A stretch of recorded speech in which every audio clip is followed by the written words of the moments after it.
selalu bilang sama Rio gitu, apapun keadaan kamu, saya selalu melihat sisi negatifnya kamu dulu gitu. Kalau saya ngelihat sisi positifnya, saya nggak akan mau nikah sama Rio dong, yang notabene memang eh, nggak kurang baik lah gitu kan. Ya saya sih selalu, kalau memang dia benar-benar tobat nasuha, ya insya Allah saya tetap coba memperbaiki. Tapi kalau misalnya harus berpisah, ya mungkin ini jalan yang terbaik untuk saya.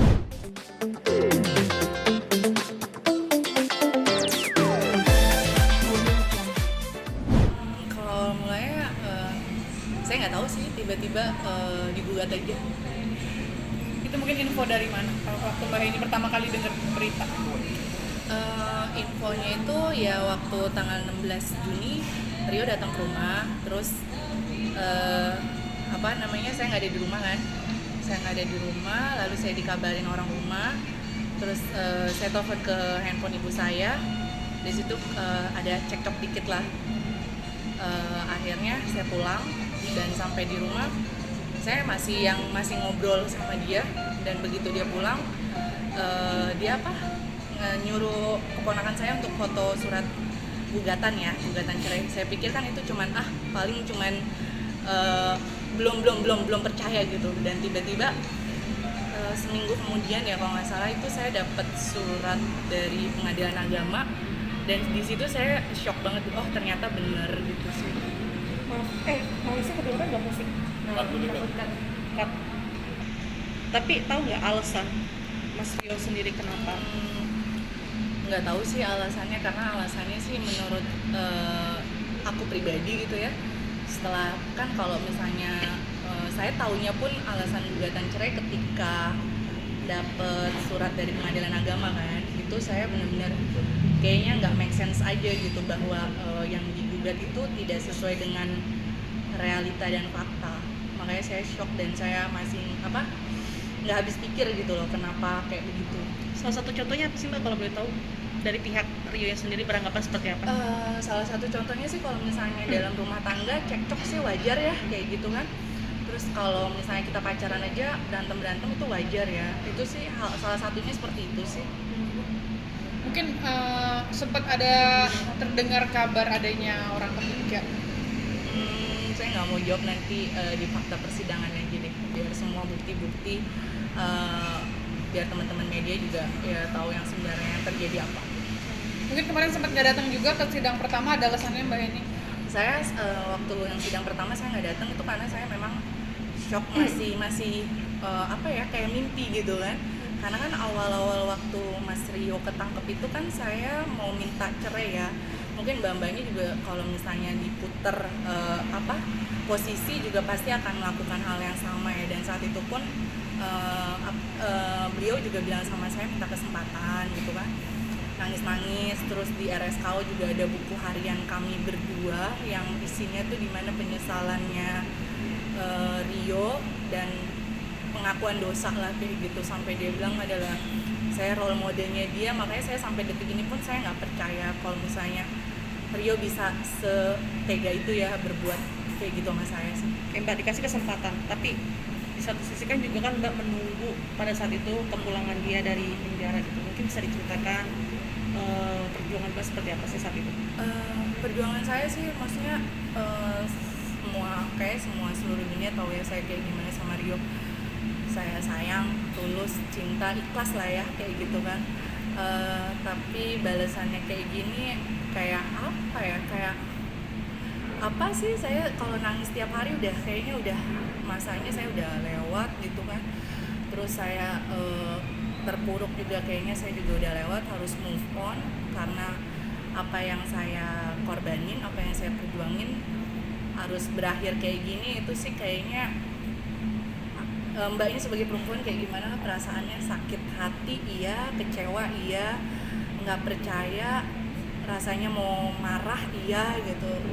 Dan sampai kemarin juga bulan Februari Mas Rewan ulang tahun ya, saya masih ngasih cake juga sama dia gitu, kirimin ke lapas, dan ngasih beberapa makanan junk food gitu, itu untuk beberapa napi terapi gitu yang menurut saya cukup banyak, dan dari situ kan saya maksudnya itu bukti saya gitu loh, walaupun awal-awal saya pengen berpisah tapi kan nggak saya lakuin ya, kayak itu sih. Tapi Mbak sempat komunikasi atau nggak sempat ketemu dari gugatan itu? Ketemu 16 Juni lalu saya ketemu sama dia, saya bilang sama Rio saat itu, saya bilang kamu tuh kalau suami yang baik, laki-laki yang baik itu kamu seharusnya pulang ke rumah, saya bilang kayak gitu kan, apapun masalah rumah tangga kita yang buat salah kan kamu bukan aku. Terus dia bilang saya kerja, saya cari uang. Tapi artinya pisah ranjang udah berapa lama tuh? Ya kan baru, kalau pisah ranjang udah lama lah Mbak, pas Rio ketangkep kan udah pisah ranjang ya. Maksudnya setelah bebas pulang, ya. Setelah bebas nanti tanggal 29 berarti ini udah Juli ya, udah 1 bulan lebih lah. Kan Rio keluar 29 Mei, sekarang kan udah bulan Juli, udah 1 bulan lebih. Berarti nggak satu rumah lagi ya setelah? Enggak. Ada alasannya mungkin kenapa nggak? Maksudnya kan sempat di cancel tuh kemauannya Mbak Heni untuk itu saya nggak ngerti gitu loh, maksudnya sampai sidang putusan terakhir pun kami masih sama-sama pakai cincin pernikahan ya kayak gitu. Jadi itu buat saya tuh adalah pukulan terberat yang nggak pernah saya pikirin, sampai saya ngomong sama Rio, saya nggak kenal kamu gitu loh, karena suami yang saya kenal nggak seperti ini, saya bilang gitu sih. mungkin sedalam apa sih kehilangannya Mbak Heni? Kecewa sih Mbak, kecewa. Terus kan apa ya, saya pacaran sama dia kan pro kontra ya, pasti kan banyak. Kalau pronya kayaknya mungkin hanya beberapa persen, tapi kontranya kan banyak sekali ya, apalagi saat Rio ketangkep saya harus kehilangan baby juga gitu, dan dimana saat itu saya benar-benar nggak tahu kalau saya hamil gitu kan. Terus apa ya, apa sih maksudnya, apa sih, Rio tuh nggak nyangka aja sih dia kayak gini sama saya. Maksudnya saat itu juga kan keluarga saya juga udah nyuruh saya pisah ya, keluarga saya nyuruh pisah, sahabat-sahabat saya nyuruh saya pisah sama Rio. Dan di situ saya harus memilih kan, saya juga ke dokter kandungan itu kan ke omnya Rio ya. Memang kandungan saya kan lemah, saya harus benar-benar bed rest banget, tapi kan tidak memungkinkan saya untuk bed rest ya, karena saya harus bolak-balik ke RSKO, saya ke Polda, saya ke lapas juga gitu, dan saya mesti bagaimana caranya supaya hukuman Rio tuh rendah gitu kan, karena Rio udah residivis yang udah ketiga kali. Itu saya harus fight sendiri, tapi ujungnya kayak gini saya nggak pernah nyangka, karena Rio selalu, kalau setiap kali saya besukin tuh Rio selalu mohon-mohon sama saya, nangis-nangis. Terus dia juga apa ya, dia bilang aku yakin semuanya akan baik-baik aja, aku selalu berdoa sama Allah semoga istri aku balik lagi perasaannya kayak dulu gitu. Tapi ujungnya kayak gini kan saya apa sih, saya sampai bilang sama Rio kemarin tuh, aku nggak nyangka kamu setega ini, kamu sepicik ini, kamu selicik ini sama aku. Kamu kan suami aku, tapi aku kayak gini, kalau misalnya kayak gini ujungnya aku dulu nggak mau nikah sama kamu, aku bilang gitu sih sama dia. Respon dia apa Mbak? Dia respon ya udah, ini yang terbaik buat kita gitu. Mungkin kan sempat dilarang sama orang tua, tapi Mbak Heni sempat dibilang melawan, mungkin bisa dibilang melawan ibu gitu ya. Seperti apa sekarang mungkin cara penyesalannya ngomong ke ibu? Kalau penyesalan sih saya pas Rio keluar itu kan, saya dan keluarga besar saya tahu ya kalau Rio keluar gitu, dan saya memang sengaja saya nggak jemput, saya mau tahu gitu loh, maksudnya dia pulang kemana kayak gitu kan. Dan ternyata dia nggak pulang ke rumah saat itu. Saya kan anak bontot kan, saya anak bontot, saya juga Rio juga anak bontot, sama-sama anak bontot, dan kami juga seumuran gitu, mungkin egonya sama-sama tinggi kan. Dan itu saya diomelin sama kakak-kakak saya. Itu di situ saya juga minta maaf sama ibu saya minta maaf sama kakak-kakak saya minta maaf sama sahabat-sahabat saya bahwa maafin saya nggak pernah dengerin kalian yang benar-benar sayang sama saya tulus. Ya saya minta maaf sih, minta maaf aja, saya nggak bisa berbuat apa-apa lagi kan, nasi udah jadi bubur dan saya udah ngejalanin ini semua gitu. Banyak beban yang mesti saya tanggung saat ini gitu, beban secara moral, beban secara materi, beban secara psikis juga, banyak lah beban yang mesti saya perjuangin, dan saya harus move on banget. Apa yang buat mungkin Mbak Heni sampai sekarang bisa kuat buat ngadepin ini juga? Keluarga sama sahabat-sahabat saya. Usia pernikahan berapa lama sih, Mbak? 2 tahun. Andai Mas Rio memiliki perasaan yang berbalik, ingin balikan lagi sama Mbak? Kalau saya selalu bilang sama Rio gitu, apapun keadaan kamu, saya selalu melihat sisi negatifnya kamu dulu gitu. Kalau saya ngelihat sisi positifnya, saya nggak akan mau nikah sama Rio dong, yang notabene memang nggak kurang baik lah gitu kan. Ya saya sih selalu, kalau memang dia benar-benar tobat nasuha, ya insya Allah saya tetap coba memperbaiki. Tapi kalau misalnya harus berpisah, ya mungkin ini jalan yang terbaik untuk saya dan Rio. Tapi Berarti mungkin masih- dulu sosoknya Rio yang baik di matanya Mbak Heni seperti apa sih kalau dulu Mas Rio? Dia baik itu saya selalu bilang sama orang-orang, saya meyakinkan bahwa agamanya dia baik gitu loh. Maksudnya dia nggak pernah tinggalin sholat. Dia bisa membimbing saya sebagai imam ya gitu, untuk segi agama ya. Itu aja sih. Hingga saat ini berarti masih cinta ya, Mbak? Kalau dibilang cinta, mungkin udah agak terkikis ya Mbak, tapi lebih ke ikrar pernikahan dan ibadah aja sih. Masih ada harapan untuk bareng nggak sih? Kalau saya sih maunya semuanya baik-baik aja ya, karena saya nggak kenal Rio yang sekarang tuh, saya nggak kenal. Saya benar-benar nggak kenal sama sekali dia sekarang. Jadi saya mikir yang sekarang bukan Rio, itu aja sih. Jadi saya kalau misalnya memang ada jalan yang baik ya dijalanin, kalau enggak ya sudah harus ikhlas lillahi ta'ala. Pada saat itu Rio pergi kemana sih, Mbak, setelah bebas? Ke orang ketiga itu kah? Atau memang dia punya rumah sendiri lagi atau bagaimana?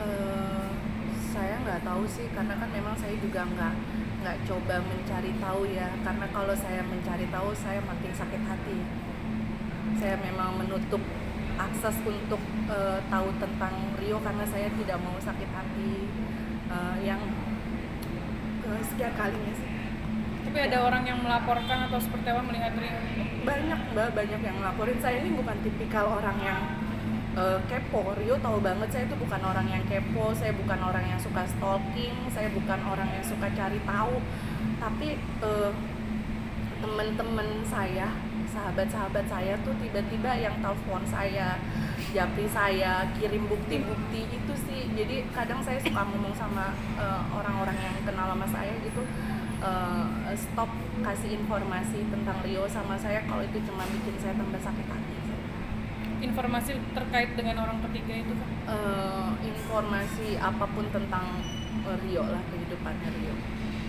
Soal yang keguguran itu memang banyak orang yang belum tahu kah atau bagaimana, dan kapan pada saat itu terakhir keguguran? Bulan Keguguran itu saya nginjek ke 4 ya Mbak, 4 bulan, karena memang masih rawan banget kan. Saya harus 4 bulan itu seharusnya saya bed rest di rumah sakit, itu saya nggak boleh ngapa-ngapain. bulan keberapa tuh? 2020? Bulan Novemberan. Oh, udah keguguran itu Iya, November iya, 2019. Iya. Saat itu mungkin responnya dari Rio sendiri seperti apa? Iya, dia minta maaf sih, dia bilang bikin kecewa saya gitu. Karena memang waktu pas Rio ketangkep itu saya udah punya beberapa harapan untuk ke depan kami berdua ya. Salah satunya Rio mau sekolah lawyer dan udah ada kartu pradinya, dan itu harus 2 minggu sebelum 2 minggu pas Rio ketangkep, 2 minggu kemudian itu harus berangkat ke Bandung untuk sekolah. Itu satu kekecewaan saya. Yang kedua adalah kami mau berangkat umroh nggak jadi, dan itu udah prepare semuanya. Dan yang ketiga saya juga mau bikin usaha bareng sama Rio untuk bikin PH ya, itu udah semuanya udah tinggal running aja, tapi semuanya berantakan. Yang keempat ya, saya mau bikin bayi tabung karena saat itu saya nggak tahu kalau saya hamil. Itu saya bikin saya benar-benar kecewanya dalam banget ya. Saya ngerasa dihianatin, bukan masalah orang ketiga pada saat itu ya. Kecewanya adalah saya dihianatin, dibohongin, kepercayaan saya disia-siain. Orang tua pada saat itu mengetahui Mbak keguguran? Kalau ibu saya sih ya, kalau keluarga saya tuh orang yang ya udah, kalau ini memang berarti Allah belum percaya sama kamu, udah gitu aja. Insya Allah keluarga saya keluarga yang ikhlas ya Mbak. Jadi ya udahlah, yang udah terjadi ya udah gitu, walaupun menyesal terus mau disesalin mau apa, mau gimana, kan kita nggak bisa balikin waktu. Oke, artinya dalam kehidupan Mbak ini ada dua orang ya, telah dua nyawa lah ibaratnya yang telah meninggalkan Mbak, yaitu jadi Mbak dan Mas Rio. Mungkin seperti apa sih Mbak? Ya sedih Mbak, maksudnya saya kayak kehilangan arah ya pas Rio ketangkep juga. Saya kan hampir, memang saya nggak 24 jam sama Rio, tapi kan saya tiap hari itu kan sama Rio ya, mau dia pulang malam ataupun saya pulang malam gitu, selalu kita tidur bareng.